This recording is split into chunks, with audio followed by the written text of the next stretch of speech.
যে কাগজটি আপনাদেরকে দিয়েছি, লিখিত বক্তব্যটি, আপনারা একটু দেখেন যে তারুণ্যকে প্রাধান্য দিয়ে আমরা সামনে পথ চলতে চাই। এবং আমাদের প্রথম যে কর্মসূচিটি, সেমিনারটি, সেই সেমিনারটিতে কিন্তু সকল পেশার, সকল শিক্ষা প্রতিষ্ঠানের, সকল মতের মানুষকে আমরা ঐক্যবদ্ধ করব।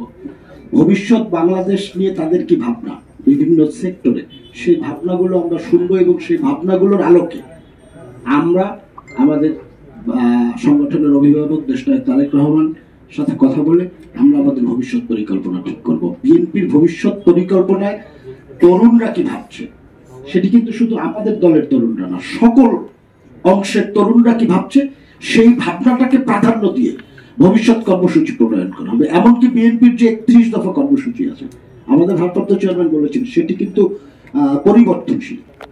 যদি তরুণরা নতুন কোনো আইডিয়া আমাদের মাধ্যমে ওনাকে দেয়, সেই জিনিসটিও কিন্তু আমরা নিশ্চয়ই বিবেচনায় রাখবো। আর আপনি যেটি বলেছেন, তরুণদের অংশগ্রহণ জাতীয়তাবাদী শক্তির পক্ষে সবসময় ছিল।